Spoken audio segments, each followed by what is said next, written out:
कोई पगड़ी उछालेगा तो पगड़ी का फुटबॉल, हम उनकी पगड़ियों का फुटबॉल बनाएंगे। बार बार इंटेलिजेंस इदारों का नाम लिया जा रहा है, तो भाई शवाहिद देना, शवाहिद दे, हम आपके साथ खड़े हैं। सुप्रीम कोर्ट ने सेनेटर फैसल वाडा की प्रेस कॉन्फ्रेंस पर अज खुद नोटिस ले लिया। चीफ जस्टिस काजी फैज ईसा की सरबराही में 3 रुकनी बेंच आज समाअत करेगा। इससे पहले नैब तरमीम का रद्दम करार देने के खिलाफ अपीलों पर समाअत के दौरान जस्टिस अतर मिनुल्लाह ने अटॉर्नी जनरल को मुखातिब करके रिमार्क्स दिए कि हमें कहा जा रहा है कि पगड़ियों को फुटबॉल बनाएंगे। ऐसा कहने वाले दर हकीकत खुद को एक्सपोज कर रहे हैं। क्या आप अपनी प्रॉक्सीज के जरिए हमें धमका रहे हैं? अटॉर्नी जनरल बोले, ना ऐसा हो रहा है ना ऐसा होना चाहिए। जस्टिस अतर मिनुल्लाह ने कहा कि ना तो इससे कोई जज मुतासिर होगा और ना ही हिरासा।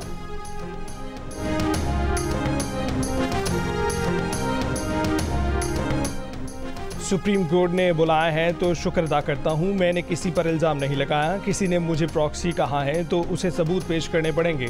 सेनेटर फैसल वाडा की जियो न्यूज़ के प्रोग्राम आज शाहजेब खानज़ादा के साथ में बातचीत। कहा कि एक टीवी प्रोग्राम में मेज़ पर बूट रखने पर बानी पीटीआई और फौज के बड़ों ने कहा कि माफ़ी मांग लो, मगर मैंने माफ़ी नहीं मांगी। अगर मैंने कभी गलती की तो चपड़ासी से भी माफ़ी मांग लूँगा, वरना अपनी तौहीन की किसी को इजाज़त नहीं दूँगा।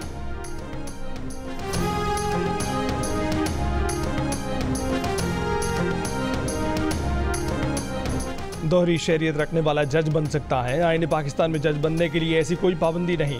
रजिस्ट्रार इस्लामाबाद हाई कोर्ट ने सेनेटर फैसल वाडा के खत का जवाब दे दिया। जवाब में कहा गया है कि अदालत की प्रेस रिलीज में वजाहत थी कि जस्टिस बाबर सत्तार ने बता दिया था कि वो ग्रीन कार्ड रखते हैं। वकील से हाई कोर्ट का जज बनते वक्त उससे दोहरी शहरियत की मालूमात नहीं ली जाती। जस्टिस अतर मिनुल्लाह 6 जजों के खत पर असफुर नोटिस की कार्रवाई में ये बात वाज़ेह कर चुके हैं। जस्टिस अतर ने बताया था कि जस्टिस बाबर सत्तार के ग्रीन कार्ड का मामला जुडिशल काउंसिल में डिस्कस हुआ और सुप्रीम जुडिशल काउंसिल ने डिस्कशन के बाद जस्टिस बाबर सत्तार को जज बनने की मंजूरी दी। सेनेटर फैसल वाडा ने जस्टिस बाबर की तैनाती से पहले ग्रीन कार्ड रखने से मुतल्लिक रिकॉर्ड मांगा था।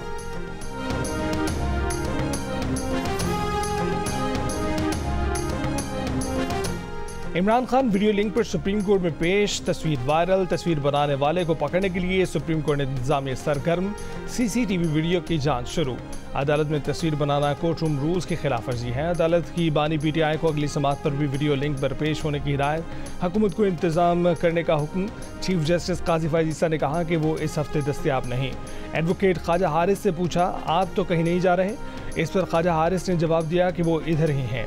ख्वाजा हारिस के जवाब पर जस्टिस अतर मिनुल्लाह ने लुकमा दिया कि बानी पीटीआई भी अडयाला जेल से कहीं नहीं जा रहे। इस पर बानी पीटीआई समेत वकला ने अदालत में कहका लगाया। नैब तरमीम का रद्दम करार दिए जाने के खिलाफ विफाकी अपील पर समाअत में बानी पीटीआई अडयाला जेल से वीडियो लिंक पर समाअत में पेश तो हुए और उन्हें समाअत के आखिर में सुना भी जाना था, लेकिन उनकी बारी आने से पहले इस समाअत गैर मुअय्यना मुद्दत तक के लिए मुलतवी कर दी गई। वो 3 घंटे तक जारी रहने वाली समाअत में वीडियो लिंक पर मौजूद रहे। तरमीम से मुताल्लिक अटॉर्नी जनरल के बयान पर चीफ जस्टिस ने बानी पीटीआई से कहा कि वो इस नुक्ते को नोट कर लें, इस पर उनसे जवाब लेंगे।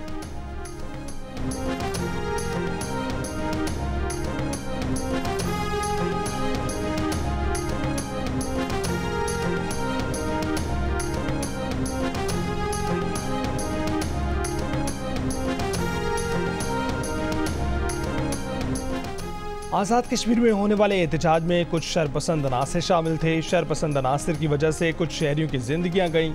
वज़ीर आज़म शहबाज शरीफ का आज़ाद कश्मीर काबीना के इजलास से खिताब, वाक़यात की मज़म्मत करते हुए उन्हें अफसोसनाक करार दिया।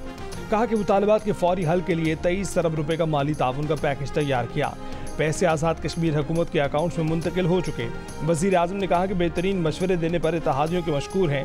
वज़ीर आज़म आज़ाद कश्मीर ने खुश असलूबी से बहरान फौरी तौर पर हल करने पर वज़ीर आज़म शहबाज शरीफ का शुक्रिया अदा किया। इजलास में मुजाहिरों में जाँ बहक अफराद के लिए फातह खानी। वज़ीर आज़म शहबाज शरीफ ने शौहदा पैकेज देने का ऐलान किया। वज़ीर आज़म पाकिस्तान का आज़ाद कश्मीर में नीलम जेहलम प्रोजेक्ट का भी दौरा, मंसूबे में खराबी और ताख़ीर को बदकिस्मती करार दिया। कहा कि अवामी फलाह के मंसूबे में खराबी या ताख़ीर किसी सूरत बर्दाश्त नहीं की जा सकती।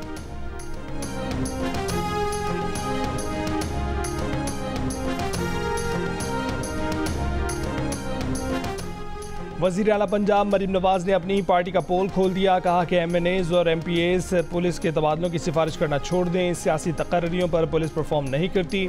फूलनगर में तकरीब से खिताब में मरीम नवाज ने कहा कि माजी में गंदम खरीदने में करप्शन के अंबार थे जिसके रास्ते बंद कर दिए।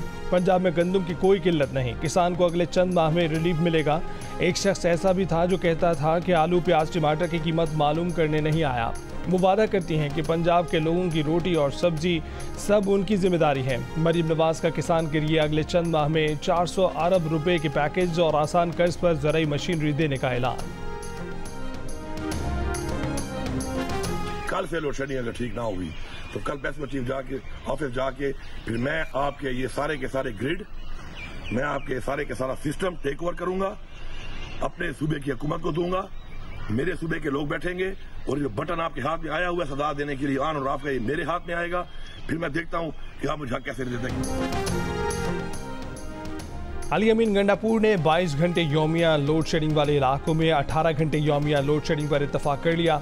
पेशावर इलेक्ट्रिक के चीफ इंजीनियर से मुलाकात में फैसला। चीफ इंजीनियर ने लोड शेडिंग का नया शेड्यूल पेश किया जिससे अली अमीन गंडापुर ने इत्तफाक किया।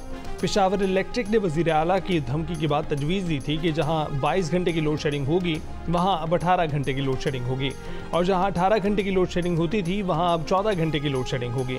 पेशावर इलेक्ट्रिक कंपनी के चीफ इंजीनियर ने गैर एलानी या इजाफी लोड शेडिंग न करने की हिदायत कर दी।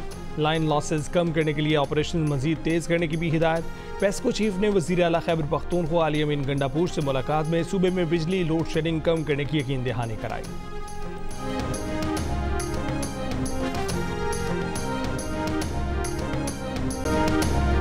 सुप्रीम कोर्ट के जस्टिस मंसूर अली शाह ने कहा है कि मुकदमात की तवील मुद्दत बहुत से नताइज को गैर मौसर बनाती है। केसेस में लगने वाले वक्त को कम करने, इंसाफ को ज़्यादा बामायनी और बरवक्त बनाने के लिए नई टेक्नोलॉजी का इस्तेमाल करना इंतहाई अहम है। अमरीका में तकरीब से खिताब अदालती इस्लाहात की अहमियत पर जोर, कहा कि मौजूदा निज़ाम अफराद पर बहुत ज़्यादा इन्हिसार करता है जिससे चीफ जस्टिस पर गैर ज़रूरी बोझ पड़ता है।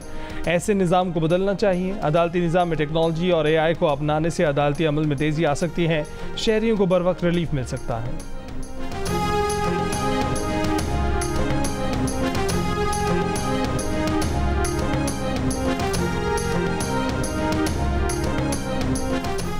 गवर्नर हाउस सिंध में कामरान खान डिसोरी की जानिब से रोज़गार स्कीम के सिलसिले में तकरीब। गवर्नर हाउस में बिजनेस प्रपोजल पेश करने वालों के इंटरव्यूज़, बाज़ बिजनेस प्रपोजल की मौके पर ही मंजूरी।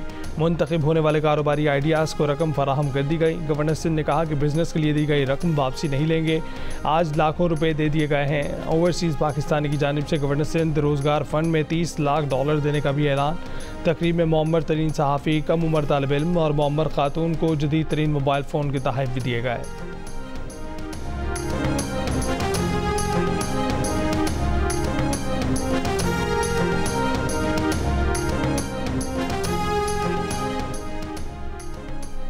कराची की एम जिना रोड से कैप्री सिनेमा जाने वाली सड़क पर सीवरेज का पानी आ गया। सीवरेज के पानी के बायस सड़क पर ट्रैफिक की रवानी मुतासर। पानी की निकासी के लिए वाटर कॉरपोरेशन का अमला पहुंच गया।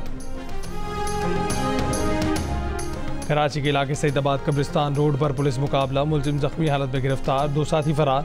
जख्मी मुलजिम वसीम से असलहा और मोटरसाइकिल बरामद। पुलिस के मुताबिक मोटरसाइकिल गुलशन इकबाल से छीनी गई थी। लांडी नंबर 6 में डकैती मज़ाहमत पर फायरिंग से एक शख्स जख्मी।